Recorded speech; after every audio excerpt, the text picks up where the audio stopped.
और हम थे डायबिटीज के ऊपर। एक मिनट यार,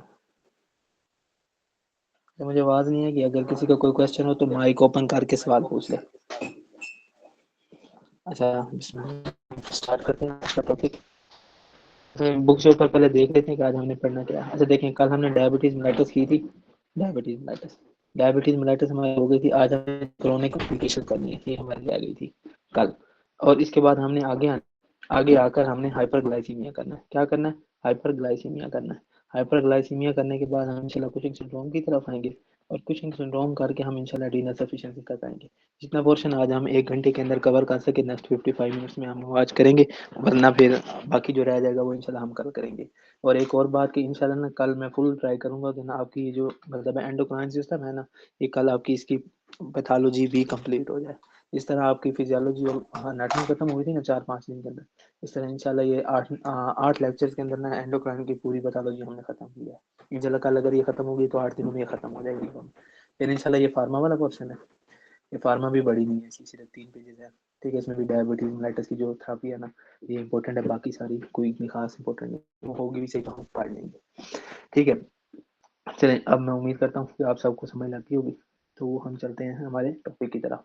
हमारा टॉपिक क्या है? हमारा आज टॉपिक है, कल वाले टॉपिक को हमने कंटिन्यू करना है। कल हम कहाँ पे थे? क्रोनिक कॉम्प्लिकेशंस ऑफ हाइपरग्लाइसेमिया पे, डायबिटीज मेलाइटिस पे।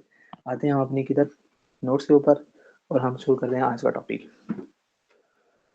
और एक और बात कि ना इंशाल्लाह आप सबको ना कल से हमारे ना फेसबुक, जो हमारा फेसबुक का जो चैनल है ना, फेसबुक का चैनल, तो वहाँ पर ना आपको इंशाल्लाह कल से हमारी सारी रिकॉर्डिंग्स जो है ना पैथोलॉजी वाले सेशन की, तो वो इंशाल्लाह आपको अवेलेबल हो जाएंगी। ठीक है, कल मैं अपलोड कर दूंगा। फिर फेसबुक के जो हमारा पेज है उसका लिंक भी मैं आपको भेज दूंगा। ठीक है, पेज के लिंक के साथ वीडियोस वगैरह हर चीज़ मिल जाएगी आपको। ठीक है, फ्री ऑफ कॉस्ट है। अगर आप अपने किसी दोस्त को बताना चाहें तो आप बता सकते हैं। अच्छा, बिस्मिल्लाहिर्रहमानिर्रहीम। आज का हम अपना टॉपिक स्टार्ट करते हैं। हमारा आज का टॉपिक क्या है? Chronic complication of diabetes mellitus. ठीक है, chronic complication of diabetes mellitus. Chronic complication diabetes mellitus.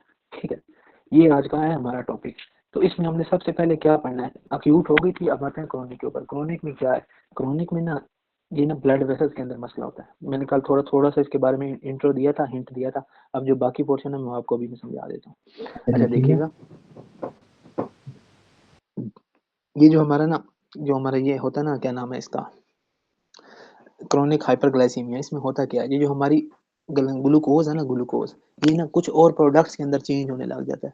जब ये और प्रोडक्ट्स के अंदर चेंज होगा ना, और प्रोडक्ट्स के अंदर चेंज होगा, तो इसकी वजह से ना कुछ होगा हमारी बॉडी में। अब देखिएगा होता क्या है। सबसे पहले इसके अंदर होगा क्या कि ना, एक होता है प्रोसेस जिसे हम कहते हैं ग्लाइकेशन। ठीक है, ग्लाइकेशन और ग्लाइकोसाइलेशन, ये दो ना रिएक्शन होते हैं। ये इनमें होता क्या है? ये जो हमारा ग्लूकोज होता है ना, ग्लूकोज, हमारा ग्लूकोज देखिएगा, हमारा ग्लूकोज है ना, ग्लूकोज खून के अंदर ग्लूकोज है। ग्लूकोज जो है ना, ये अमाइनो एसिड्स के साथ मिल जाता है। ठीक है, ये अमाइनो एसिड्स के साथ मिलता है। ठीक है, और ये इन दोनों का ना एक कंपाउंड बन जाता है। दोनों आपस में मिल जाते हैं, अमाइनो एसिड्स और ग्लूकोज। और ये जो ये रिएक्शन होता है, इस रिएक्शन को हम क्या कहते हैं? इस रिएक्शन को हम कहते हैं ग्लाइकोसाइलेशन रिएक्शन। ठीक है, इस रिएक्शन को क्या कहते हैं? ग्लाइकोसाइलेशन रिएक्शन कहते हैं। ठीक है, तो ग्लाइकोसाइलेशन रिएक्शन जो है ना, ये दो तरह का होता है।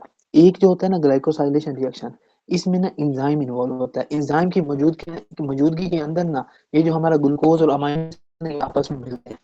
एक ये है, एक होता है नॉन एंजाइमेटिक, जो हमें यहाँ पे देखना है। यहाँ पे कौन सा? Non enzymatic glycosylation. इसमें क्या है? एंजाइम मौजूद नहीं होगा। बगैर एंजाइम के हाइपरग्लाइसीमिया की वजह से, की वजह से क्या होगा? इंक्रीज ग्लूकोज की वजह से ये होगा कि अमाइनो एसिड जो है, अमाइनो एसिड जो है, ये अमाइनो एसिड के साथ मिल जाएगा। अमाइनो एसिड के साथ मिल के ये क्या बना देगा? ये ग्लाइकेशन करवा देगा। ये दोनों आपस में मिल गए हैं। अच्छा, जब ग्लाइकेशन हो जाएगा तो इनका जो प्रोडक्ट हो, आपने ये दो काम करेगा। ये दो काम कौन से करेगा? देखिएगा, मैं बताता हूँ। अच्छा, ये कौन सी ग्लाइकोसाइलेशन थी? मैंने आपको क्या बताया कि ये नॉन एंजाइमेटिक ग्लाइकेशन होगी। ठीक है, नॉन एंजाइमेटिक ग्लाइकोसाइलेशन, जिसमें कौन सा था? ग्लूकोज और अमाइनो एसिड्स आपस में मिल जाते हैं। अच्छा, अब ये जो प्रोडक्ट बन गया ना, लेट्स सपोज अभी देखें, इस प्रोडक्ट को हम बना लेते हैं। इसका जो प्रोडक्ट बनेगा ना, ये देखिए, ये प्रोडक्ट है इसका। ठीक है, आधा मतलब हम एक कलर का बना लेते हैं ताकि आपको याद रहे कि एक कलर कौन सा है, अमाइनो एसिड वाला, और दूसरा कलर जो है वो किसका है? हमारे हमारे ग्लूकोज का, ठीक है। ये जो ये प्रोडक्ट बन गया ना, ये इनका दोनों के आपस में मिलने की वजह से ये प्रोडक्ट बन गया। अब ये जो प्रोडक्ट है ना, ये हमारी बॉडी के अंदर जाके दो काम करेगा। एक काम, बाकी काम भी करेगा, जो मेन ब्लड वेसल्स के अंदर जाके ये काम करेगा ना, वो क्या करेगा देखिएगा। ये देखिएगा कि ये हमारी ब्लड, दो ब्लड वेसल्स में ले लेता हूँ एज ए एग्जांपल। ये एक ब्लड वेसल है और ये एक दूसरी ब्लड वेसल है, ठीक है। एक ब्लड वेसल ये है, नंबर वन। नंबर टू ये है, ठीक है। अब इसके अंदर होगा क्या, ये जो हमने ये प्रोडक्ट बनाया ना ऊपर, ग्लाइकोसाइलेशन रिएक्शन की वजह से जो हमारा प्रोडक्ट बना है, ये प्रोडक्ट क्या करेगा, एक तो ये ना क्या करेगा, जब मैं उसको एक ही कलर से बना रहा हूँ देखिएगा, ये ना हमारी आर्टरी के अंदर ना आके ऐसे बैठ जाएगा, ठीक है। ब्लड के अंदर बनेगा ना, ब्लड के अंदर आके, जब ब्लड के अंदर बनेगा तो ये क्या होगा, ये हमारी आर्टरीज के अंदर आके बैठ जाएगा। आर्टरीज के अंदर जब बैठेगा तो ये क्या करवाएगा, ये जो आर्टरीज के अंदर एक क्लॉट का बन जाना, ठीक है, एक क्लॉट का बन जाना, इसको हम क्या कहते हैं, इसे हम कहते हैं एथीरोस्क्लेरोसिस कहते हैं, इसे हम क्या कहते हैं, एथीरोस्क्लेरोसिस कहते हैं। ये क्या होगा, ये एथीरोस्क्लेरोसिस होगा। जब एथीरोस्क्लेरोसिस होगा तो क्या होगा, जब ये एथीरोस्क्लेरोसिस अगर किडनी के आर्टरी के अंदर हुआ है, किडनी आर्टरी के अंदर, जो आर्टरी किडनी को की तरफ ब्लड लेके जा रही है, जब उसके अंदर ये एथीरोस्क्लेरोसिस हुआ, ये जो ये हमारा ये प्रोडक्ट था, ये आके यहाँ इकट्ठा हो गया, ठीक है। ये यहाँ पे इकट्ठा हो गया तो इस वजह से क्या होगा, ये किडनी को जो खून जा रहा था वो कम जाएगा, जिसकी वजह से क्या होगा, किडनी के अंदर नेफ्रोपैथी मिलेगी। डायबिटिक नेफ्रोपैथी इसी चीज को कहते हैं, ठीक है। अच्छा, अगर हम एक और चीज देखें ना, एक और चीज क्या करता है, ये दूसरा काम पता है क्या करता है, दूसरा काम ये करता है कि ये जो हमारी ब्लड वेसल्स की वाल्स है ना, ब्लड वेसल्स की वाल्स है, ये उनके अंदर जाके बैठ जाता है। ये क्या करता है, ब्लड वेसल्स की जो वाल्स है ना, ये उनके अंदर जाके बैठ जाता है, ठीक है। पहले ब्लड वेसल्स के अंदर बैठा हुआ था, इनसाइड द ब्लड वेसल्स। अब कहाँ बैठ रहा है, अब ये ब्लड वेसल्स की वाल में बैठ रहा है, ब्लड वेसल्स की वाल में बैठ रहा है। ब्लड वेसल्स की वाल में बैठने की वजह से अब क्या होगा, इस प्रोसेस को हम क्या कहते हैं, इस प्रोसेस को हम एथीरोस्क्लेरोसिस, आर्टीरियोस्क्लेरोसिस कहते हैं। ये क्या था, ये एथीरोस्क्लेरोसिस था। जो दूसरा प्रोसेस है, इसी प्रोसेस को हम क्या कहते हैं, इस प्रोसेस को हम कहते हैं आर्टीरियोस्क्लेरोसिस। उम्मीद करता हूँ मैं यहाँ तक आपको अपनी बात समझा पाया हूँ कि एथेरोस्क्लेरोसिस और आर्टीरियोस्क्लेरोसिस में क्या फर्क होता है। ये था जी ये बिल्कुल पहला समझ आ गया। पहला काम। अच्छा, दूसरा काम पता है क्या होता है, अभी हम आगे पढ़ते हैं कि स्मॉल वेसल्स डिजीज क्या है, big vessels, major vessels disease क्या है, लार्ज वेसल एथेरोस्क्लेरोसिस क्या है, ये अभी मैं आपको पढ़ाता हूँ। एक चीज और मैं आपको बताता हूँ, उसके बाद हम आगे चलते हैं, ठीक है। एक एक तो ये हो गया, ठीक है, एक में कॉम्प्लिकेशन में। दूसरा क्या है, जो हमारा एक्सेस ग्लूकोज है ना, एक्सेस ग्लूकोज, ये ना बायोकेमिस्ट्री के अंदर आप पढ़ेंगे सॉर्बिटोल। तो हमारा जो है ना ग्लूकोज, एक्सेस ग्लूकोज, ये ना एक प्रोडक्ट के अंदर कन्वर्ट हो जाता है। उस प्रोडक्ट को हम क्या कहते हैं, उस प्रोडक्ट को हम कहते हैं सॉर्बिटोल। क्या कहते हैं, सॉर्बिटोल। देखिएगा, ये कन्वर्ट हो जाता है किसमें, सॉर्बिटोल में। अच्छा, ये सॉर्बिटोल जो है, एंजाइम होता है हमारी बॉडी के अंदर। उस एंजाइम का नाम क्या है, उस एंजाइम का नाम है, उस एंजाइम का नाम क्या है, एल्डोज रिडक्टेज एंजाइम। क्या, एल्डोज रिडक्टेज एंजाइम, ठीक है। और सॉर्बिटोल डीहाइड्रोजिनेज एंजाइम। ये जो दो एंजाइम है, ये क्या कर रहे हैं, ये ग्लूकोज को किसके अंदर कन्वर्ट कर रहे हैं, सॉर्बिटोल के अंदर कर रहे हैं, ठीक है। कौन सा एंजाइम है, सॉर्बिटोल डीहाइड्रोजिनेज एंजाइम, ठीक है। अच्छा, अच्छा, अब ना अगर जब आप बायोकेमिस्ट्री वगैरह में आपको पढ़ाऊंगा ना, उसमें मैं आपको बताऊंगा कि ये जो सोर्बिटोल है ना, इसे भी हमारी बॉडी जो है ना आगे कन्वर्ट कर देती है, क्योंकि ना ये आम रूटीन में थोड़ा बहुत बनता है, थोड़ा थोड़ा बहुत बनने के बाद ना हमारी बॉडी जो है इसे आगे कन्वर्ट कर देती है। क्यों, क्योंकि ना ये ना थोड़ा टॉक्सिक टाइप का होता है। टॉक्सिक टाइप का इसलिए होता है कि ये जो सोर्बिटोल है ना, जब इसकी मिकदार हमारी बॉडी के अंदर बढ़ जाती है ना, इंक्रीज सोर्बिटोल हो जाएगा ना, हमारी बॉडी के अंदर सोर्बिटोल के लेवल बहुत ज्यादा बढ़ जाएंगे। तो बढ़ा हुआ सोर्बिटोल हमारी जो हमारी है ना, हमारी क्या नाम है उनका, क्या नाम होता है, न्यूरोपैथी, क्या नाम है, न्यूरोपैथी, नर्व्स, हाँ, नर्व जो है ना, नर्व, ये नर्व्स के अंदर जाके बैठ जाएगा, नर्व्स के अंदर जाके बैठ जाएगा, जिसकी वजह से हमें क्या होगा, पेरिफेरल न्यूरोपैथी होगी। ये क्या होगा, ये sits in nerves, sits in ganglions of nerve.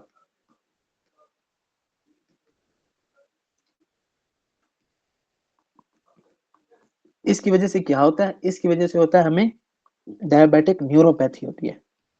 ये डायबिटिक न्यूरोपैथी आपने हमेशा पढ़ी होगी। इसका इसका मैकेनिज्म क्या था, इसका मैकेनिज्म ये था कि ये सोर्बिटोल की अकोमोडेशन की वजह से क्या होता है, हमें डायबिटिक न्यूरोपैथी होती है। उम्मीद करता हूँ यहाँ तक मैंने आपको बात समझा दी होगी, ठीक है। ये था आपका मतलब ये रिएक्शन कौन कौन से होते हैं, कौन कौन से प्रोडक्ट्स बनते हैं। अब हम चलते हैं क्या ना, अब हम देखते हैं बुक के ऊपर कि ये क्या क्या है, कि मतलब कॉम्प्लिकेशंस, क्रोनिक कॉम्प्लिकेशन में ना हम डिवाइड करते हैं दो दो तरह की कॉम्प्लिकेशन में। एक कॉम्प्लिकेशंस होती हैं स्मॉल वेसल डिजीजेस, और एक होती हैं लार्ज वेसल आर्टीरियोस्क्लेरोसिस या एथेरोस्क्लेरोसिस, ठीक है। अब देखिएगा, पहले नंबर पे देखिएगा क्या होता है स्मॉल वेसल्स में।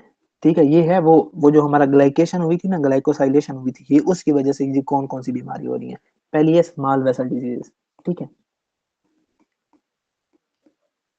अच्छा, छोटी छोटी जो ब्लड वेसल्स है ना, उसके अंदर ये जब हमारा मतलब है उनके अंदर ये मतलब है एथीरोमास बनेंगे ना, ये ग्लाइकेशन प्रोडक्ट की वजह से, तो क्या होगा, अगर वो रेटिन जो रेटिनल आर्टरीज होती है ना, रेटिनल आर्टरीज, वो बिल्कुल छोटी छोटी होती हैं। जब ये ग्लूकोज की ना क्या कहते हैं, ये जो ग्लाइकेशन प्रोडक्ट्स होंगे, ये जब उनके अंदर जाके बैठेंगे ना, तो बंदे के अंदर क्या हो जाएगा, रेटिनोपैथी हो जाएगी। रेटिनोपैथी हो जाएगी, क्या हो जाएगा, देखिएगा,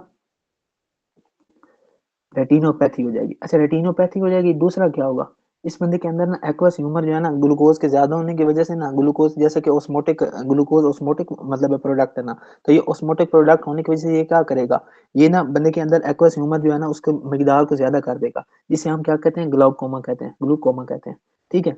और एक बात और याद रखिएगा कि दुनिया के अंदर ब्लाइंडनेस की सबसे ज्यादा काज कौन सी है, डायबिटीज है, ठीक है। ब्लाइंडनेस की सबसे लीडिंग काजेज में कौन सी है, डायबिटीज है। रेटिनोपैथी ग्लूकोमा करवा के वो क्या करवाती है, ये बंदे के अंदर क्या करवाती है, ये बंदे के अंदर क्या करवाती है, बंदे के अंदर अंधापन लेके आती है।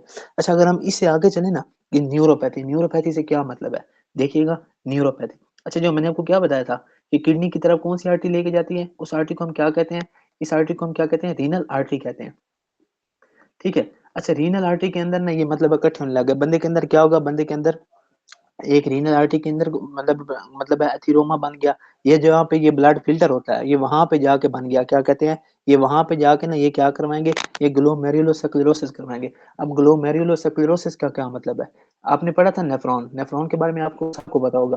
तो नेफ्रॉन में क्या होता है, नेफ्रॉन में जो ग्लोमेरुलस होता है ना, ग्लोमेरुलस, ये ग्लोमेरुलस ये देखिएगा, ये हमारा बोमैन कैप्सूल हो गया, ठीक है, और ये हमारा नीचे हो गया, ठीक है। अच्छा, इसके अंदर ये जो हमारा होता है, ये छोटी छोटी, इसी ग्लोमेरुलस कहते हैं, आई थिंक सो, ठीक है, बोमेन्स कैप्सूल ग्लोमेरुलस। अच्छा, ये जो ग्लोमेरुलस है ना, गश ऑफ आर्टरीज है, इसके अंदर जब ग्लूकोज बढ़ जाएगा ना, तो ये ग्लूकोज जो है ना, इनके ना कुछ कुछ हिस्से को ऐसे करके नहीं देखिएगा, ये एक छोटा सा हिस्सा जो है ना, इसको वो सक्लेरोस कर, इस सक्लेरोसिस को हम क्या कहते हैं, ग्लोमेरुलर सक्लेरोसिस कहते हैं। और जब हम मतलब देखेंगे ना उस बंदे के अंदर क्या कहते हैं, उस बंदे के अंदर हम देखेंगे क्या कहते हैं, पिक्चर वगैरह निकालेंगे ना, मतलब इमेजिंग करेंगे, तो इमेजिंग के अंदर हमें ना ये नोड्यूल्स टाइप मिलेंगे, ये क्या मिलेंगे, नोड्यूल्स टाइप मिलेंगे, ठीक है, एक छोटे छोटे नोड्यूल्स टाइप, ठीक है, ऐसे छोटे छोटे नोड्यूल्स मिलेंगे। ऐसे इन नोड्यूल्स को हम क्या कहते हैं, इन नोड्यूल्स को हम किमल स्टील विल्सन नोड्यूल्स कहते हैं। इन नोड्यूल्स, ये जो छोटे छोटे नोड्यूल्स बने हैं ना, ये इन हमारे ग्लोमेरुलस में, एक ग्लोमेरुलाई तो होता नहीं है, कितने लाखों ग्लोमेरुल होते हैं, एक एक मिलियन नेफ्रॉन होते हैं, तकरीबन मिनिमम 1 मिलियन नेफ्रॉन होते हैं एक किडनी के अंदर, वो भी मैं बता रहा हूँ, कम बता रहा हूँ, ठीक है। अच्छा, ये इस तरह के ना नोड्यूल्स बन जाएंगे, इस तरह के नोड्यूल्स को हम क्या कहेंगे, इस तरह के नोड्यूल्स को हम क्या कहेंगे, Kimmel steel, Kimmel steel Wilson nodule, ठीक है, ये नाम है इसका, ठीक है, ये नोड्यूल बनाएगा। समझ लग गई आपको कि ये नोड्यूल मिलेंगे हम जब इमेजिंग करेंगे, ठीक है। अच्छा, और अगर किसी बंदे को ना, किसी बंदे को, ये क्या नेफ्रोपैथी की जगह न्यूरोपैथी लिखा हुआ है, 1 मिनट यार, सॉरी, मैंने यहाँ नेफ्रोपैथी की जगह न्यूरोपैथी लिखा हुआ है। अच्छा, नेफ्रोपैथी, अच्छा, रीनल आर्टरी, ठीक है, किमलस्टेन विल्सन नोड्यूल मिलेंगे। अच्छा, इस अगर ना किसी बंदे के अंदर डायबिटीज लंबे अरसे तक रहती है ना, तो ये जो हमारी नेफ्रोपैथी है ना, नेफ्रोपैथी, ये चेंज हो सकती है क्रोनिक किडनी डिजीज में, सीकेडी में, क्योंकि ये बंदे के अंदर ये स्क्लेरोसिस बढ़ती जाएगी और एंड पे जाके उसका जो गुर्दा है वो काम करना ही छोड़ देगा, ठीक है। उम्मीद करता हूँ यहाँ तक मैंने आपको अपनी बात समझा ली होगी। अब हम आते हैं लार्ज वेसल्स में। लार्ज वेसल्स में क्या होगा, देखिएगा, लार्ज वेसल्स में ना सबसे पहले, बिस्मिल्लाह, अच्छा, लार्ज वेसल्स, लार्ज वेसल में देखिएगा क्या होता है, लार्ज वेसल्स, लार्ज वेसल जो है ना, क्रोनरी आर्टरीज हो गई, पेरिफेरल आर्टरीज हो गई, ठीक है, ये सारी जो आर्टरीज है ना, इनके अंदर क्या होगा, एथिरोमास बन जाएंगे, इनके अंदर क्या होगा, एथिरोमास बन जाएंगे। पहली आर्टरी कौन सी है, क्रोनरी आर्टरी डिजीज, ठीक है, क्रोनरी आर्टरी डिजीज, सीएडी, ठीक है। अच्छा, आगे चले, और कौन सी है, पेरिफेरल आर्टरीज, पेरिफेरल आर्टरीज। अच्छा, देखिएगा, अब मैं आपको एक और बात बताता हूँ, पेरिफेरल आर्टरीज, ये जो टांगों की तरफ आर्टरीज आ रही है ना, इनको हम पेरिफेरल आर्टरीज कहते हैं। अच्छा, अब एक और बात सुनिएगा, जो पेरिफेरल आर्टरीज होती है ना, इनकी पेरिफेरल जो हमारी है ना, पाँव की तरफ जा रहा होता है बाकी बॉडी की निस्बत, ठीक है, इतना ज्यादा नहीं जा रहा होता। जब एक शुगर का बंदा होगा ना, एक शुगर का बंदा होगा, इसके अंदर पहले खून कम जा रहा था, शुगर ज्यादा होने की वजह से ना, मतलब खून थोड़ा थोड़ा गाढ़ा हो जाएगा, गाढ़ा होने की वजह से इसकी जो पेरिफेरीज है ना, गैंग्री मतलब है, इसके जो पाँव है, इनकी तरफ ना खून कम और कम हो जाएगा। तो इस बंदे को ना क्रोनिक इस्कीमिया हो जाएगा। क्रोनिक इस्कीमिया की वजह से ना इस बंदे के अंदर गैंग्रीन हो जाएगी। ये क्या हो जाएगा इस बंदे के अंदर, इस बंदे के अंदर पेरिफेरल आर्टरीज जो है, ये जब इनकी ब्लड सप्लाई कम हो जाएगी, डिक्रीज ब्लड सप्लाई, तो क्या होगा इस पेशेंट के अंदर, इस पेशेंट के अंदर गैंग्रीन होगी। ठीक है, गैंग्रीन। अच्छा एक बात और कि ये जो ना मतलब डायबिटिक पेशेंट्स है ना, डायबिटिक पेशेंट्स, इनमें नान मतलब है जख्म होने के बगैर बंदे को इनफैक्ट किसी किस्म को कोई इंजरी वगैरह नहीं हुई, इंजरी के बगैर एम्पुटेशन, एम्पुटेशन हम किसी हिस्से को काट देते हैं जब उसमें गंग्रीन हो जाती है। ठीक है, किसी हिस्से को काटने की सबसे ज्यादा वजह कौन सी है, यही है पेरिफेरल आर्टरी डिजीज है। ठीक है, अच्छा अगर हम आगे चले ना, ये कोरोनरी आर्टरी डिजीज वाली साइड पे है, तो इधर क्या बनेंगे, एथीरोमास बनेंगे। ठीक है, एथीरोमास बनेंगे। एथीरोमास बनने की वजह से क्या होगा, इस पेशेंट के अंदर एम आई होगा, एम आई, और ये most common cause of death है, most common cause of death है। ठीक है, उम्मीद करता हूँ मैंने आपको अपनी बात समझाई होगी कि ये जो इस कोरोनरी आर्टरी डिजीजेस है ना, coronary artery disease, coronary artery disease में क्या है, एथेरोस्क्लेरोसिस होगी। एथेरोस्क्लेरोसिस जब टूटते हैं तो एम्बोलाई बनता है। एम्बोलाई अगर मतलब बंदे के अंदर ना मायोकार्डियल इंफार्क्शन की मोस्ट कॉमन एमआई करवाएगा। एमआई जो है most common cause of death है इन पेशेंट के अंदर। अच्छा अगर हम इससे आगे चले ना, तो हमने किस एक और चीज के बारे में पढ़ा था, वो चीज क्या थी, सोर्बिटोल था। वो चीज क्या थी, सोर्बिटोल। अच्छा सोर्बिटोल पता है क्या करवाता है, सोर्बिटोल जो होता है ना, ये मैंने आपको क्या करवाया बताया था कि ये ऑस्मोटिकली एक्टिव होता है। ऑस्मोटिकली एक्टिव होता है, पहले ये क्या करवाता है, सोर्बिटोल क्या करवाएगा, देखिएगा सोर्बिटोल। एक तो सोर्बिटोल पता है क्या करवाता है, एक तो मैंने आपको बता देना न्यूरोपैथी करवाता है, और दूसरा पता है ये सोर्बिटोल क्या करवाता है हमारी बॉडी के अंदर, ये कैटारैक्ट्स करवाता है। ये क्या करवाता है, ये हमारी बॉडी के अंदर कैटारैक्ट्स करवाता है। ठीक है, उम्मीद करता हूँ मैंने आपको अपनी बात समझाई होगी। अच्छा ये थी chronic complications of diabetes mellitus. अगर हम आगे चले ना, आगे क्या है, आगे हमारा टॉपिक है हाइपोग्लाइसीमिया। अब हाइपोग्लाइसीमिया का क्या मुराद है, हाइपोग्लाइसीमिया में होता क्या है, ये सारी चीजें मैं आपको अभी बताता हूँ। ठीक है, उम्मीद करता हूँ यहाँ तक आप सबको समझ लग गई होगी। अगर आपको कोई क्वेश्चन है तो आप मुझसे पूछ सकते हैं बिला झिझक। ठीक है, आगे चलते हैं। आगे का हमारा टॉपिक कौन सा, आगे हमारा टॉपिक है, अगला टॉपिक हमारा कौन सा, हाइपोग्लाइसीमिया। अच्छा साले हाइपोग्लाइसीमिया भाई, इन डायबिटिक पेशेंट्स, इससे क्या मतलब है, एक साले पेशेंट भाई है। ये ठीक है, एक पेशेंट है, हेलो।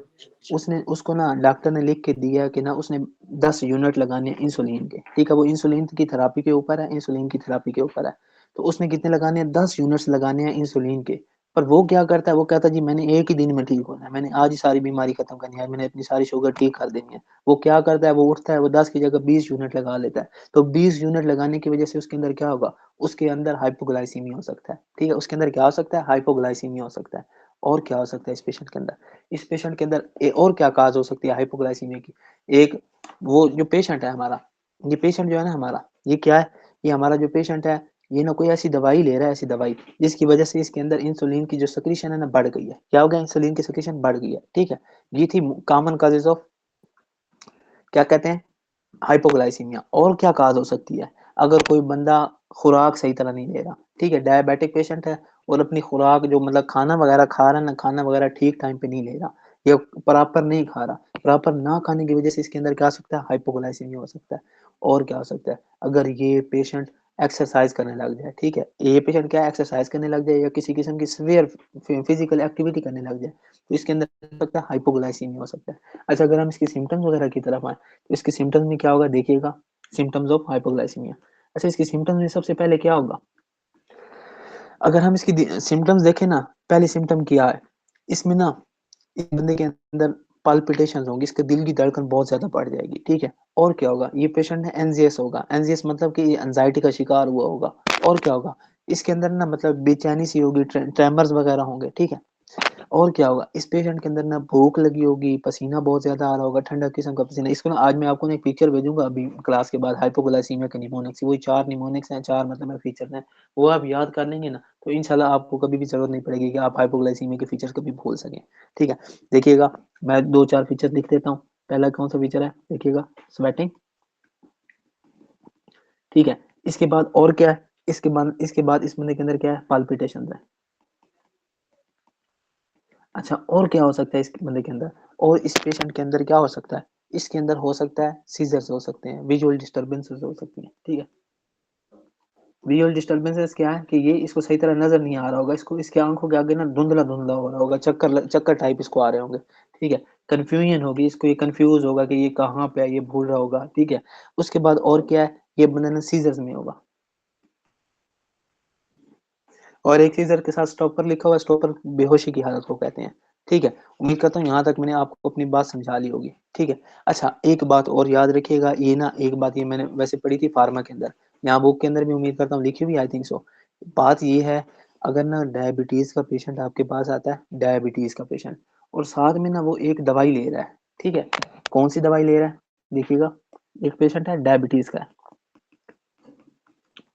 वो डायबिटीज की मेडिकेशन तो ले रहा है, जैसे कि इंसुलिन ले रहा है, ठीक है। डायबिटीज की मेडिकेशन भी ले रहा है, और साथ में प्लस क्या ले रहा है, जमा क्या ले रहा है ये पेशेंट, क्या ले रहा है, ये बीटा ब्लॉकर्स भी ले रहा है, ठीक है, बीटा ब्लॉकर्स भी ले रहा है। तो इस पेशेंट के अंदर अब होगा क्या, इस पेशेंट के अंदर ना अगर उस पेशेंट को हाइपोग्लाइसीमिया हो गया है, तो उसको हाइपोग्लाइसीमिया वाले फीचर नहीं आएंगे। ये बीटा ब्लॉकर का साइड इफेक्ट है कि बीटा ब्लॉकर जो है ये इट कैन मास्क, मास्क मतलब कम कर देता है, मतलब बंदे को शो ही नहीं होगा कि वो हाइपोग्लाइसीमिया में जा रहा है, can mask effects of hypoglycaemia, ठीक है। ये इसका इफेक्ट है, साइड इफेक्ट है किसका, बीटा ब्लॉकर्स का है। तो आप ये एहतियात रखेंगे कि अगर आपके पास डायबिटिक पेशेंट आया है और अगर आपने उसको साथ बीटा ब्लॉकर दिए, तो आप ये भी जेन में रखेंगे कि उस बंदे के अंदर हाइपोग्लाइसीमिया हो तो आपको फीचर्स भी नहीं आएंगे, ठीक है। अच्छा ये था हमारा डायबिटीज का रिमेनिंग पोर्शन। अब हम चलते हैं आज के असली टॉपिक की तरफ। आज हमारा असली टॉपिक कौन सा था, आज का हमारे टॉपिक था कुशिंग सिंड्रोम था। अच्छा जी, अब कुशिंग सिंड्रोम में होता क्या है, कुशिंग सिंड्रोम, अच्छा कुशिंग सिंड्रोम का होता क्या है, इसमें ना सीधी सीधी बात होगी, इसमें क्या होता है, इसमें कोर्टिसोल का लेवल हद से ज्यादा बड़ा होता है, इंक्रीज कोर्टिसोल, ठीक है, इंक्रीज कोर्टिसोल लेवल्स। अच्छा कोर्टिसोल के लेवल एक बंदे के अंदर बहुत ज्यादा बढ़ गए हैं, कोर्टिसोल के लेवल बहुत ज्यादा बढ़ गए हैं। अब इस पेशेंट के अंदर होगा क्या, कोर्टिसोल के इफेक्ट्स वगैरह तो हमने सारे पढ़े थे कि ये पेशेंट के अंदर क्या होगा, ठीक है।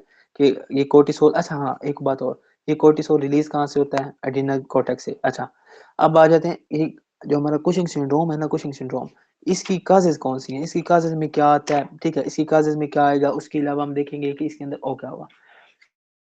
ये पहले क्या है कि इसके अंदर क्या है, कोर्टिसोल बढ़ा हुआ है, कोर्टिसोल बढ़ा हुआ है, और क्या है। अब हम देखते हैं इसकी कॉजेज, कॉजेज के बाद ना बाकी इसके फीचर्स वगैरह हर चीज की तरफ आएंगे। पहले हम आते हैं इसकी कॉजेज की तरफ, कॉजेज। अच्छा इसकी कॉजेज क्या होगी, इसकी ना कॉजेज होती हैं दो तरह की, एक होती है एक्सोजीनियस कॉजेज, एक होती है एंडोजीनियस कॉजेज, ठीक है। मैं ये आपको एग्जांपल भी दूंगा, एक्सोजीनियस कॉज में क्या होगा देखिएगा, एक्सोजीनियस और एंडोजीनियस, ठीक है, एक्सोजीनियस काज और एंडोजीनियस काज। अच्छा अब एक्सोजीनियस काज में होगा क्या, आप आपको पता है ना पाकिस्तान में चलता है हकीमों वाला सिस्टम, हकीमों वाले सिस्टम में क्या होता है, मरीज को हल्का फुल्का दर्द होता है, वो चला जाता है हकीम के पास, हकीम क्या करता है, वो कोर्टिकोस्टेरॉइड्स के या ग्लूकोकोर्टिकॉइड्स के क्या करता है, गोलियां लेता है, उनको पीस के ना एक कैप्सूल बना के दे देता है, ठीक है। कहता है जी ये कैप्सूल आपने दिन में खाए रखना है, और ये भी नहीं कि आपने एक दो दिन खाना है, एक हफ्ता खाना है, वो डायरेक्ट 3 महीने 6 महीने के कोर्स पे लगा देते हैं मरीजों को।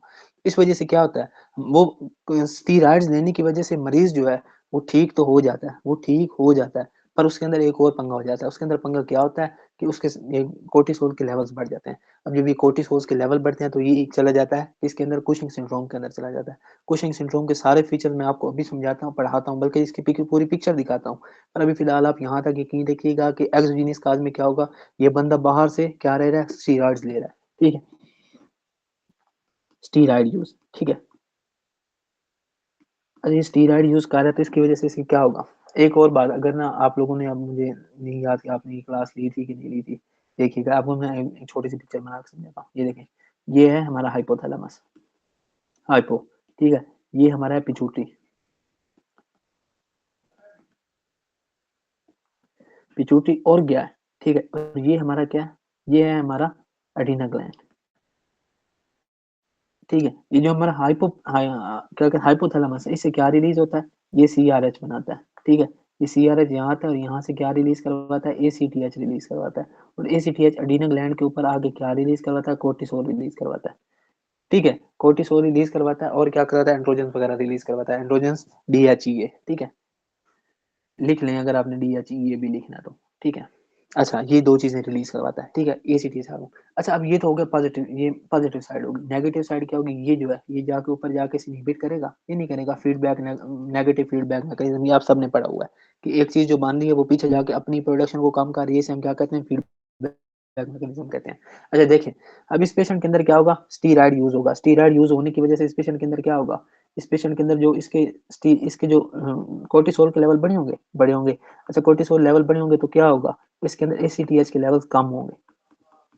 ठीक है, उम्मीद करता हूँ मैंने आपको अपनी बात समझाई होगी। मैंने जो नीचे जो पूरी पिक्चर बनाई है इसी वजह से बनाई है, ताकि समझ लग सके कि एक बंदे के अंदर जब कोर्टिसोल बढ़ा होता है तो एसीटीएच कम क्यों होता है। ये क्या है? एक्सोजीनियस कहा है।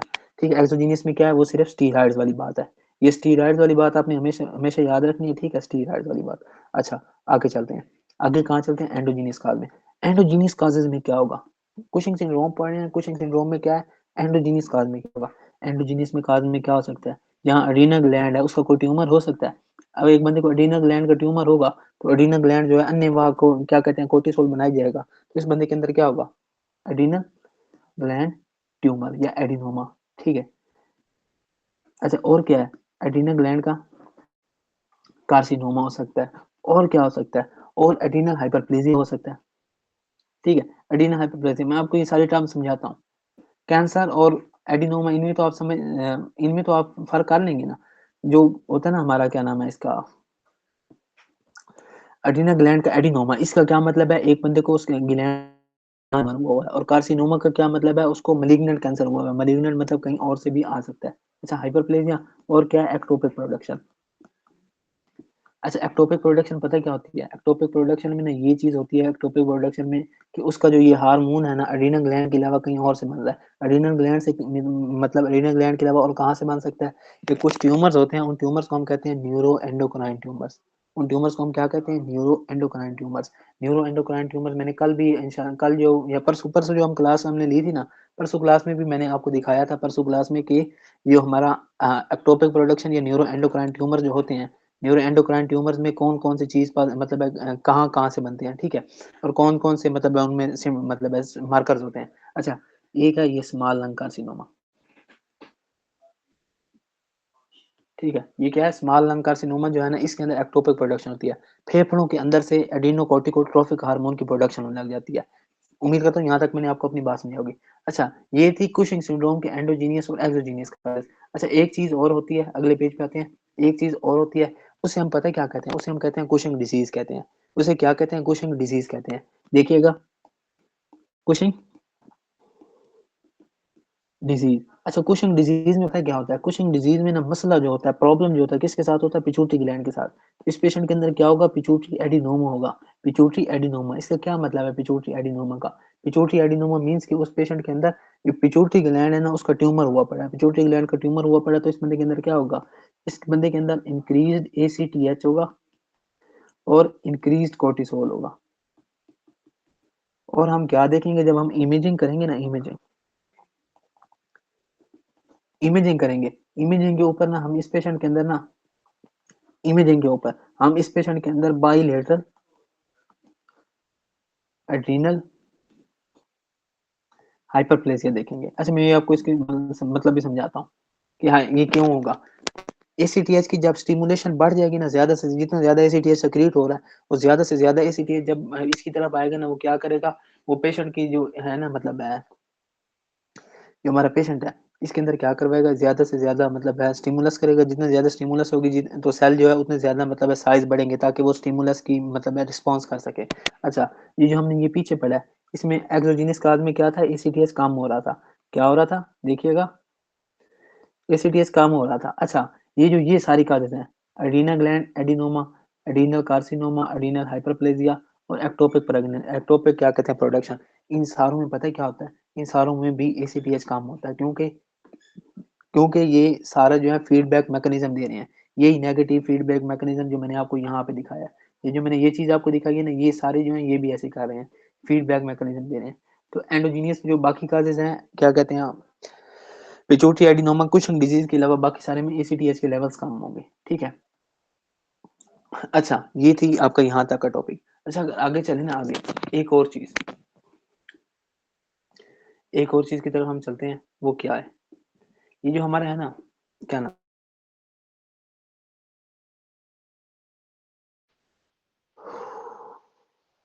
हाँ नेट आ गया, आवाज आ रही है? आ रही है, ठीक है, बस ठीक है, चलें।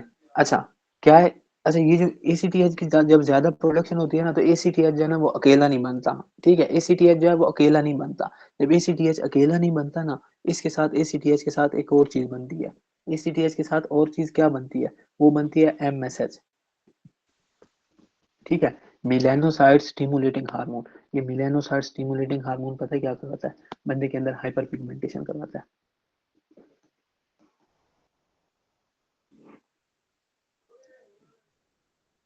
ठीक है, उम्मीद करता हूँ आपको मैंने समझाया होगा। और एक और बात कि ये जो हमारा है ना, ये एक्टोपिक प्रोडक्शन है, एक्टोपिक प्रोडक्शन में क्या रिलीज हो रहा है? एक्टोपिक प्रोडक्शन में हमारा क्या रिलीज हो रहा है? एक्टोपिक प्रोडक्शन में हमारा एसीटीएच रिलीज हो रहा है। क्या रिलीज हो रहा है? एसीटीएच रिलीज हो रहा है। तो इसके अंदर भी बंदे के अंदर क्या होगा? एक्टोपिक प्रोडक्शन देखने को मिलेगी। अच्छा, एक और बात है, आगे चलते हैं। अच्छा, ये था क्या, एमएसएच के ज्यादा होने की वजह से बंदे के अंदर क्या मिलेगी? हाइपर पिगमेंटेशन मिलेगी। अब हम आ जाते हैं, मैं ना आपको ना इसकी ना सारी ना क्लिनिकल फीचर्स दिखाता हूँ, पर उसके लिए ना आपको मेरे साथ बुक पे आना पड़ेगा, कि ना वहां पे हम देखते हैं, देखिएगा। ये हम स्टेप 2 की बुक पे आते हैं। एक मिनट,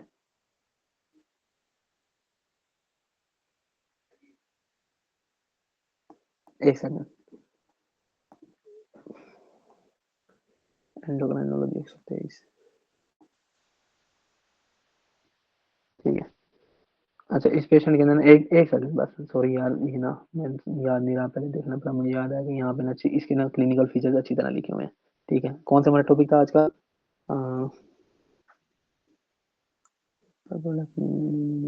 कुछ नहीं, 151, ठीक है।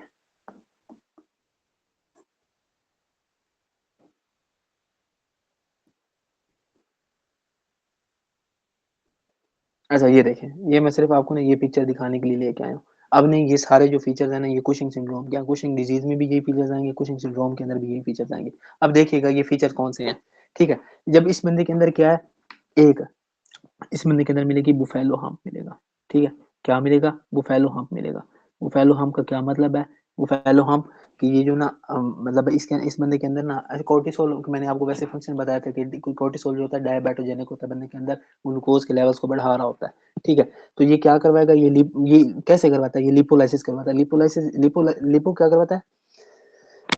फैट की ना मूवमेंट करवाता है। बाकी जो बॉडी होगी ना, उधर से फैट उठा के ना, एक तो ये जो शोल्डर वाला रीजन है, ठीक है, ये जो शोल्डर वाला रीजन है, यहाँ यहाँ सारी फैट लेके आएगा। दूसरा जो है ना, ये जो हमारा है ना पेट, ये सारी जो है ना पेट के ऊपर लेके आएगा। इसको हम क्या कहते हैं? पेट के ऊपर जो सारी चर्बी लेके आएगा ना, इस प्रोसेस को हम क्या कहते हैं? इसको हम सेंट्रल ओबेसिटी कहते हैं। और जो ये गर्दन वाली साइड पे है ना, इसको हम क्या कहते हैं? बुफेलो हम। जिस तरह गायें जो होती है ना, गाय गाय का निकल होता है ना पीछे से, मतलब हम्प निकल होता है, मतलब थोड़ा सा जगह उभरी होती है।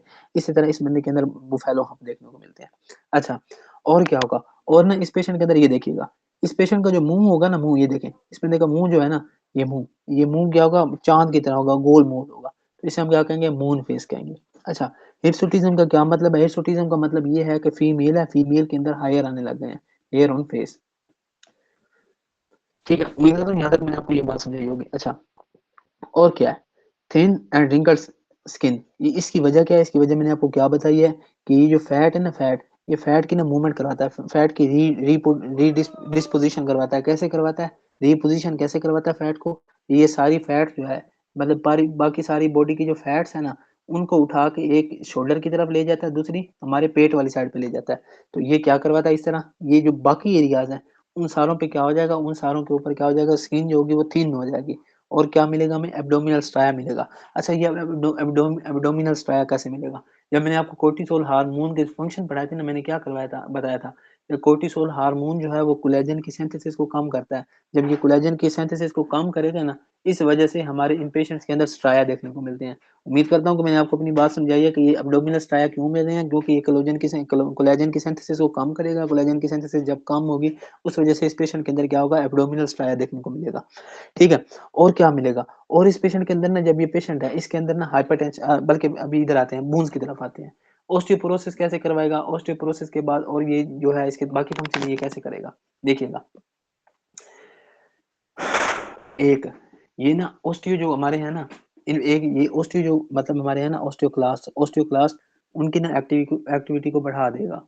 उनकी एक्टिविटी को बढ़ाएगा तो इससे क्या होगा, बंदे की हड्डियाँ ज़्यादा टूटेंगी, ठीक है? ऑस्टियोब्लास्ट जो है, ऑस्टियोब्लास्ट हड्डियाँ बनाने वाले, बी से ब्लास्ट, बी से बनाने वाले, ठीक है? ऑस्टियोब्लास्ट से क्या मतलब है कि ये ऑस्टियोब्लास्ट की एक्टिविटी को कम कर देगा, एक्टिविटी कम होगी तो उस वजह से बंदे को क्या होगा, ऑस्टियोपोरोसिस होगी। ऑस्टियोपोरोसिस का मतलब क्या है, बंदे की जो हड्डियाँ हैं वो खोखली हो जानी।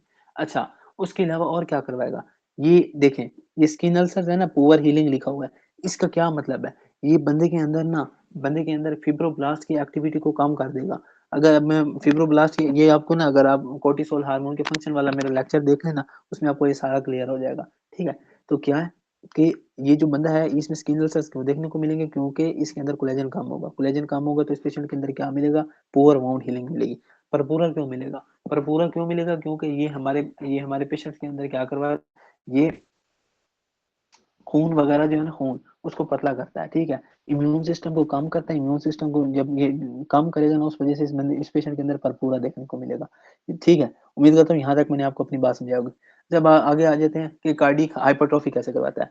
ये क्या करवाता है, ये मैंने पढ़ाया था कोर्टिसोल, मैंने आपको क्या बताया था कि ये बंदे के अंदर ब्लड वॉल्यूम को ज्यादा करता है। जब बंदे के अंदर ब्लड वॉल्यूम ज्यादा होता है, इंक्रीज ब्लड वॉल्यूम होगा, ब्लड वॉल्यूम ज्यादा होगा तो दिल को काम ज्यादा करने पड़ेगा।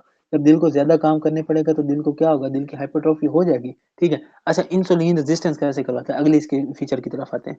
इंसुलिन रेजिस्टेंस कैसे करवाता है? इंसुलिन रेजिस्टेंस का मैकेनिज़्म क्या है? ये बंदे के अंदर लिपोलाइसिस को इंक्रीज़ करता है। लिपोलाइसिस के अलावा और किस चीज़ को इंक्रीज़ करता है? प्रोटियोलाइसिस को इंक्रीज़ करता है। ये दोनों प्रोसेस को इंक्रीज़ करेगा। बंदे के अंदर ग्लूकोज़ का लेवल बढ़ जाएगा। जब ग्लूकोज़ का लेवल बढ़ जाता है तो बंदे के अंदर क्या है, इंसुलिन रेजिस्टेंस आ जाती है, ठीक है? अच्छा, आगे चलते हैं। अच्छा, एड्रेनल ट्यूमर और एड्रेनल हाइपरप्लेजिया, ये अभी हमने कॉलेज में पढ़ा कि एड्रेनल ट्यूमर और एड्रेनल हाइपरप्लेजिया वही एड्रेनल एडिनोमा और एड्रेनल कार्सिनोमा। अच्छा, हाइपोकालेमिया और हाइपरटेंशन कैसे करवाता है? देखें, ये जो है ना, ये एल्डोस्टेरोन जो है, एल्डोस्टेरोन, ये भी वहीं से रिलीज हो रहा होता है। नहीं तो एल्डोस्टेरोन की वजह से ये क्या करवाता है, एल्डोस्टेरोन की वजह से ये क्या बंदे को करवाता है, ये हाइपोकालेमिया करवाता है। हाइपोकालेमिया कैसे करवाता है? क्योंकि एल्डोस्टेरोन जब ज्यादा रिलीज हो रहा होगा तो वो क्या करवाएगा, ये वो पोटेशियम को उठाकर यूराइन में फेंकेगा। और हाइपरटेंशन में क्या करेगा, जब बंदे के अंदर ब्लड वॉल्यूम बढ़ जाती है तो बंदे के अंदर क्या होता है, हाइपरटेंशन होती है ना ब्लड वॉल्यूम के बढ़ने की वजह से। अच्छा, इरेक्टाइल डिसफंक्शन और एमेनोरिया, ये दोनों कैसे होती हैं? इरेक्टाइल डिसफंक्शन और एमेनोरिया।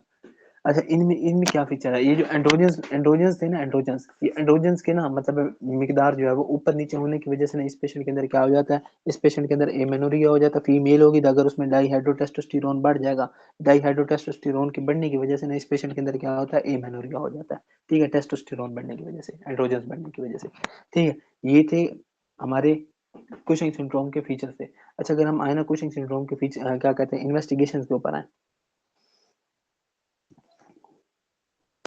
देखिएगा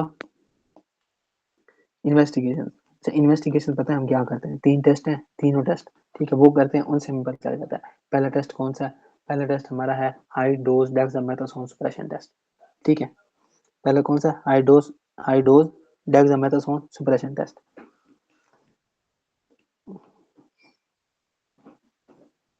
डेक्सामेथासोन सप्रेशन टेस्ट,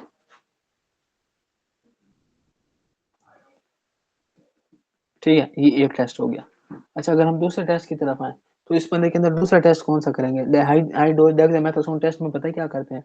हम इस बंदे को ना ज्यादा सारी ना डेक्सामेथासोन लगाते हैं। डेक्सामेथासोन मतलब है हमारे जो कोर्टिसोल है ना, इसका एनालॉग है बिल्कुल। डेक्सामेथासोन और कोर्टिसोल दोनों में कोई फर्क नहीं है, बहन भाई है, ठीक है? तो क्या होगा, इस बंदे के अंदर ना एसीटीएच के लेवल कम हो जाएंगे। तो एसीटीएच के लेवल कम होंगे तो हम कहेंगे कि ये बंदा पिछूटी एडिनोमा का था। देखिए, मैं आपको ना लिख के दिखा देता हूँ, रुकें, ठीक है? देखें, एसीटीएच ये हमने क्या दिया, डेक्सामेथासोन दिया। इसकी वजह से क्या हो गया, अगर एसीटीएच के लेवल्स कम हो गए, एसीटीएच के लेवल्स कम हो गए तो हम क्या कहेंगे, ये पिट्यूटरी एडिनोमा का पेशेंट है, ठीक है? अच्छा, अगर ये हमने दिया तो उसके अंदर लेवल्स को कुछ नहीं होगा, एसीटीएच के लेवल्स को कुछ नहीं होगा, तो इस पेशेंट के अंदर क्या होगा, इस पेशेंट के अंदर क्या होगा, पैरानियोप्लास्टिक सिंड्रोम होगा या एक्टोपिक प्रोडक्शन होगी। एक्टोपिक एसीटीएच प्रोडक्शन होगी, पैरानियोप्लास्टिक सिंड्रोम कहते हैं हमें,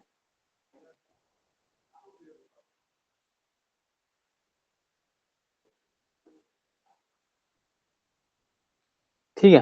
अच्छा, आगे चलते हैं। ये एक टेस्ट हो गया। अच्छा, दूसरे टेस्ट की तरफ आते हैं। दूसरा टेस्ट देखिएगा कौन सा है। दूसरा टेस्ट जो हमारे इस पेशेंट के अंदर हम करेंगे ना, वो है हमारा टेस्ट, उसको हम कहते हैं 24 hour free urinary cortisol test. क्या है दूसरा टेस्ट क्या है?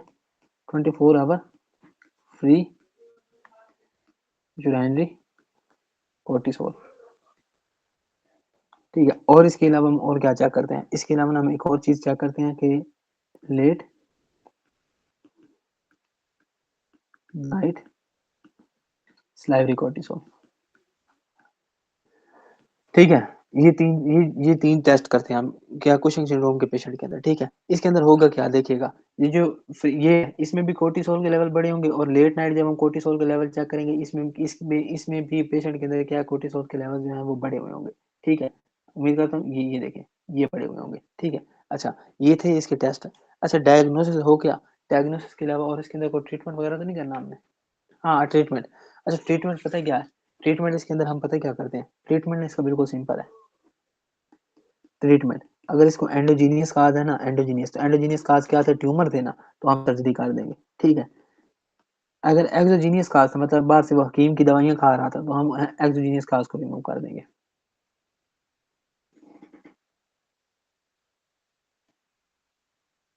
ठीक है, ये था हमारा कुशिंग सिंड्रोम। ठीक है, अच्छा हम आगे चलते हैं। आगे हमारा आज जो आखिरी टॉपिक है ना वो क्या है? एड्रीनल इनसफिशिएंसी है तो ये काफी लंबा, तो उम्मीद करता हूँ कि ना मैं खत्म कर लूंगा इसे, खत्म ना हो तो फिर इंशाल्लाह हम कल करेंगे जो रह जाएगा। अच्छा बल्कि ऐसा करते हैं कि एड्रीनल इनसफिशिएंसी के जो बेसिक है ना वो पढ़ लेते हैं, जो पॉलिसी टाइप्स है ना वो इंशाल्लाह हम कल कर लेंगे। देखिएगा, एड्रीनल इनसफिशिएंसी। ठीक है, एड्रीनल इनसफिशिएंसी।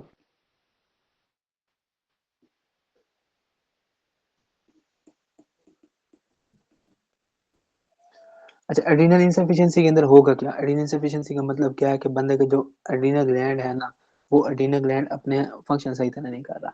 क्या हो रहा है देखिएगा, डिक्रीज्ड इसके मिनरलोकोर्टिकॉइड्स,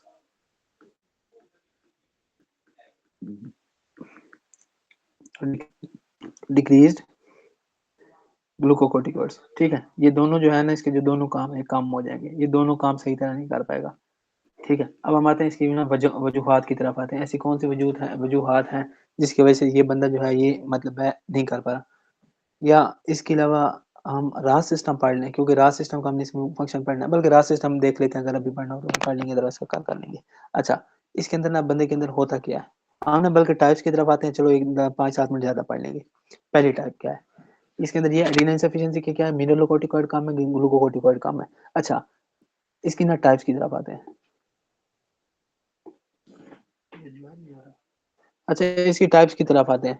इसकी टाइप्स कौन सी है देखिएगा, देखिएगा इसकी टाइप कौन सी है। इसकी पहली टाइप क्या है? Primary adrenal insufficiency. Adrenal insufficiency.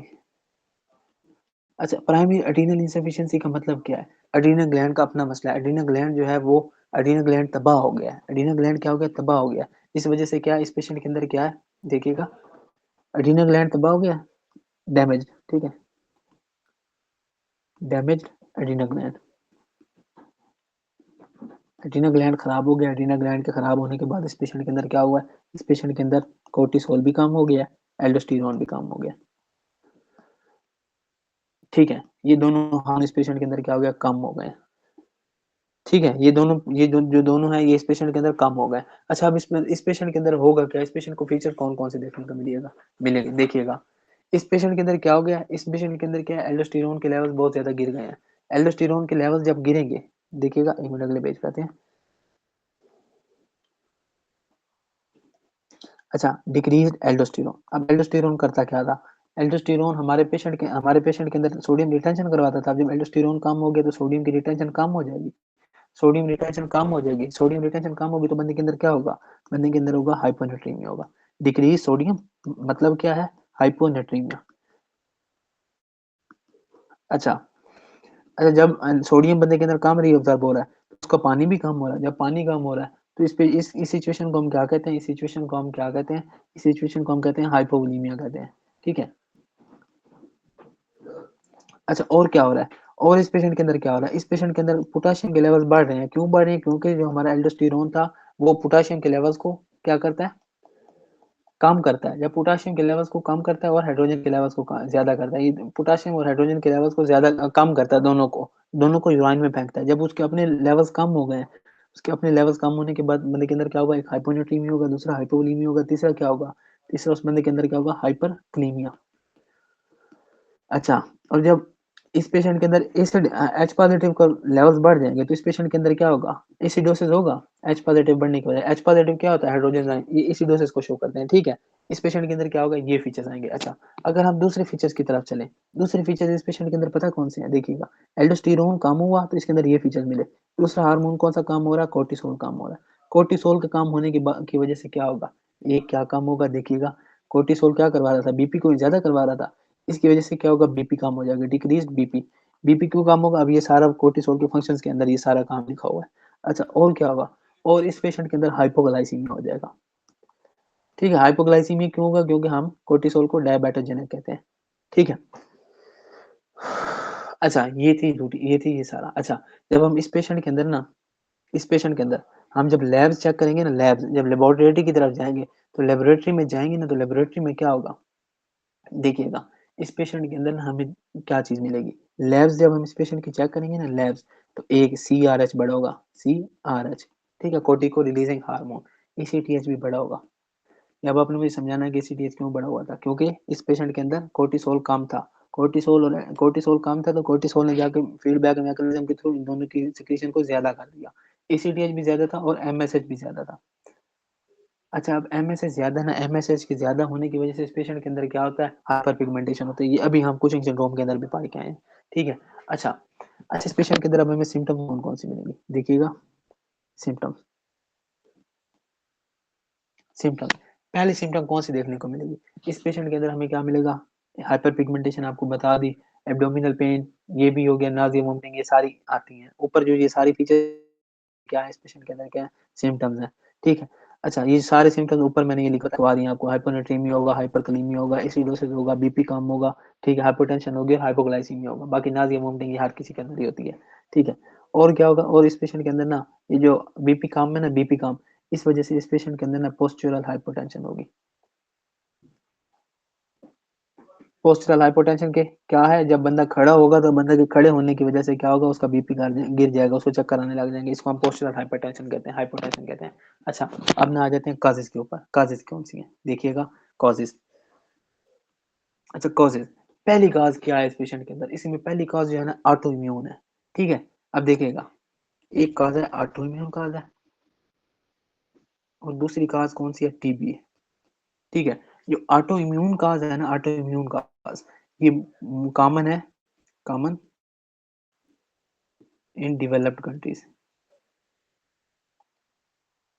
और जो टीबी है ये कॉमन किसके अंदर है, कॉमन इन डेवलपिंग कंट्रीज। ठीक है, ये फर्क है। अगर आपकी तरफ आप यूएसएमएलई का पेपर दे रहे हैं तो आपके पास कोई पूछे कि एडिनल इनसफिशिएंसी की काज क्या है, तो आप उसमें ऑटो इम्यून काज लगाएंगे। अगर आप पाकिस्तान का पेपर दे रहे हैं तो वहां आपका मतलब आपसे सवाल पूछा जाए कि आपके अंदर एडिनल इनसफिशिएंसी का पेशेंट है, तो आप उसके अंदर किस चीज की काज लगा क्या लगाएंगे, आप टीबी लगाएंगे। ठीक है। अच्छा, और ऑटो इम्यून में एक बात और कि ऑटो इम्यून में इस बंदे के अंदर एंटीबॉडी कौन सी होगी, इस बंदे के अंदर एंटीबॉडी आपको पता है कौन सी होगी, इस बंदे के अंदर एंटीबॉडी होगी 21 हाइड्रोक्सिलेज एंटीबॉडी होगी। ठीक है। ये एंजाइम है, इसके खिलाफ एंटीबॉडी बनेगी। ठीक है। अच्छा, और क्या हुआ, ये सारा हो गया। अच्छा, अब एक चीज और रह गई, फिर इंशाल्लाह आज की क्लास को हम खत्म करते हैं, बाकी हम कल यहीं से स्टार्ट करेंगे। ठीक है। और क्या है, और है ना कि ना अक्यूट एड्रीनल क्राइसिस, या एड्रीनल, क्या नाम है उसका, ठीक है, एड्रीनल क्राइसिस कह लें आप उसे। ठीक है। एड्रीनल क्राइसिस में पता है क्या होता है, ये ना इसी कॉजेज में, ये अच्छा, एड्रीनल क्राइसिस, एड्रीनल क्राइसिस में पता है क्या होता है, देखिएगा। एड्रीनल क्राइसिस ये होता किसकी वजह से है, प्राइमरी एड्रीनल इंसफिशिएंसी की वजह से होता है। ठीक है। प्राइमरी, इसका काज क्या है, प्राइमरी एड्रीनल सफिशिएंसी। ये काज ना लिखे बल्कि आप इसे एड्रीनल सफिशिएंसी में होता है। ठीक है। In primary adrenal insufficiency. अच्छा, अच्छा, अब होता क्या है इसमें, देखिएगा। प्राइमरी एड्रीनल इनसफिशिएंसी में होता है, इसमें अब होगा क्या, इस पेशेंट के अंदर ना काज क्या होगी, एक तो टीबी हो गई, ठीक है, और क्या काज है इसमें ना, एक ना इस बंदे के अंदर ना होगी सेप्सिस। इस बंदे के अंदर क्या होगी, सेप्सिस होगी। अब इसकी काज की तरफ आते हैं। ठीक है, इसकी काज क्या होगी, सेप्सिस। ठीक है, सेप्सिस होगी। अब देखिएगा सेप्सिस में बैक्टीरिया कौन सा होगा, इस सेप्सिस में बैक्टीरिया होगा इस पेशेंट के अंदर निजेरिया मेनिंजाइटिस का पेशेंट, निजेरिया मेनिंजाइटिस होगा। कौन सी? निजेरिया मेनिंजाइटिस। ठीक है, ये निजेरिया मेनिंजाइटिस का जो बैक्टीरिया है ना इस पेशेंट के अंदर, हाँ निजेरिया जो मेनिंजाइटिस है ना, स्क्रीन पर भी आ गई। अच्छा, निजेरिया मेनिंजाइटिस का जो पेशेंट है ना, इसके अंदर क्या होगी, सेप्सिस होगी। ठीक है, सेप्टोसीमिया होगा, सेप्सिस होगा, जो आप कहना चाहें। अब सेप्सिस होगी ना, सेप्सिस के अंदर आप जब सेप्सिस का टॉपिक पढ़ेंगे, अभी मैं आपको सेप्सिस के बस बारे में थोड़ा सा बता देता हूँ कि जब सेप्सिस होती है ना, बंदे के अंदर क्या होती है, वेसोडाइलेशन होती है। वेसोडाइलेशन होती है ना, तो बंदे के अंदर क्या होता है, बीपी कम होता है, डिक्रीज बीपी होता है। ठीक है, डिक्रीज बीपी या वेसोडाइलेशन की वजह से और क्या होता है, जो बंदे का जो ब्लड है ना, वो निकल के आर्टरीज ब्लड वेसल से बाहर चला जाता है। इस सारे प्रोसेस में क्या होता है, बंदे का बीपी कम हो जाता है। ठीक है, बंदे के अंदर खून की कमी हो जाती है। इस वजह से सेप्सिस के पेशेंट को हम अक्यू मतलब है अग्रेसिव आईवी फ्लूइड्स लगाते हैं। अच्छा, ये हमारे टॉपिक से हम परे भाग जाएंगे। अच्छा, सेप्सिस हो गई ना इस पेशेंट के अंदर, अब ये वेसोडाइलेशन हुई, बीपी कम हुआ, और ये इसके वजह वेसोडाइलेशन की वजह से और भी क्या होता है, हेमरेज होता है। हेमरेज मतलब उसका खून जो है ब्लड वेसल से बाहर निकल जाता है, हेमरेजेस हो गए। अच्छा, अब ना ये जो सेप्सिस का पेशेंट है ना, निजेरिया मेनिंजाइटिस का पेशेंट है, इसके अंदर पता है क्या होता है, इसके अंदर बाईलेटरल एड्रीनल जो एड्रीनल आर्टरीज है ना, उनका क्या होगा, हेमरेज होगा। क्या होगा, देखिएगा, बाईलेटरल एड्रीनल हेमरेज। ठीक है, ये क्या होगा, इस पेशेंट के अंदर बाइलेटरल एड्रीनल हेमरेज होगा, बाइलेटरल एड्रीनल हेमरेज होगा। अच्छा, बाइलेटरल एड्रीनल हेमरेज होने के बाद इस पेशेंट के अंदर क्या होगा, इस पेशेंट के दोनों जो एड्रीनल ग्लैंड्स होंगे ना, उनकी तरफ खून नहीं जाएगा, ब्लड क्या हो जाएगा, नहीं जाएगा, ब्लड कम हो जाएगा। क्या क्या हो जाएगा, डिक्रीज ब्लड सप्लाई हो जाएगी, इसकी वजह से adrenal haemorrhage, bilateral adrenal haemorrhage की वजह से। ठीक है, अब इस पेशेंट में होगा क्या, इस बंदे के अंदर होगी एड्रीनल क्राइसिस होगा। क्या होगा, एड्रीनल क्राइसिस होगा। इस सारे जो ये सारी मैंने आपको ये सारी कहानी सुनाई है, इस कहानी सारी कहानी को, ये जो बाइलेटरल एड्रीनल हेमरेज वाली कहानी थी ना, इसको हम क्या कहते हैं, वाटर हाउस फ्रेडरिच सिंड्रोम।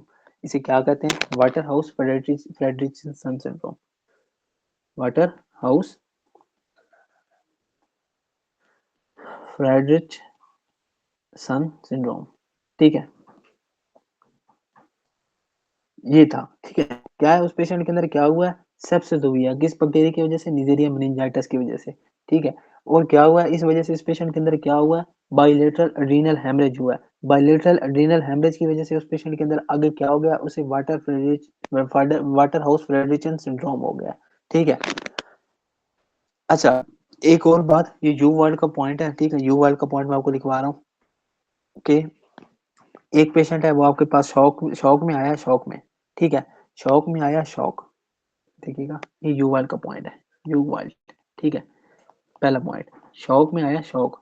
ठीक है, शॉक के साथ उसमें और क्या है, उसके अंदर है हाइपोनेट्रीमिया, हाइपोनेट्रीमिया। और क्या है इस पेशेंट के अंदर, हाइपर कलीमिया, हाइपर कलीमिया है। ठीक है, और क्या है इस बंदे के अंदर, एसिडो हाइपोग्लाइसीमिया है। ठीक है, प्लस हाइपोग्लाइसीमिया। ठीक है, इसके अंदर आपने पता है क्या सस्पेक्ट करना है, इसके अंदर आपने क्या सोचना है, थिंक एड्रीनल क्राइसिस। ठीक है,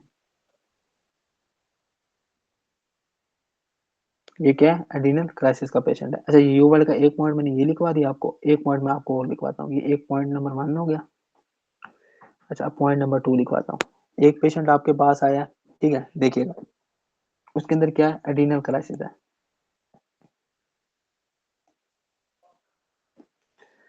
एड्रीनल क्राइसिस है। ठीक है, एक पेशेंट आपके पास आया एड्रीनल क्राइसिस का। अच्छा, एड्रीनल क्राइसिस के साथ उसे क्या है, उसे फीवर है, फीवर के साथ और क्या है उसे, और उसे नुक्कल रिजिडिटी है। नुक्कल रिजिडिटी का मतलब क्या है, उसके जो गर्दन वाले पट्टे हैं ना, वो खिंचाव का शिकार है। क्या है, नुक्कल स्टिफनेस है। ठीक है, और क्या है इस पेशेंट के अंदर, और इस पेशेंट के अंदर रैश है। कौन से रैश है, पेटेकियल रैश है। ठीक है,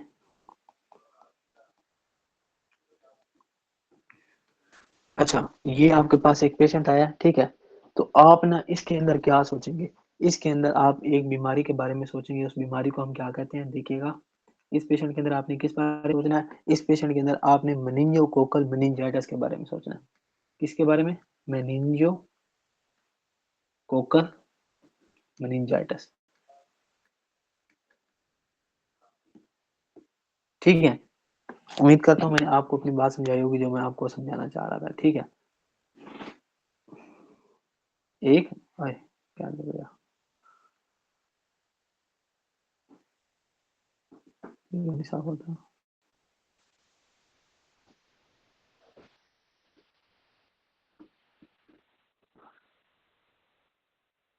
अच्छा ठीक है जो भी है। अच्छा हम आ जाने इधर।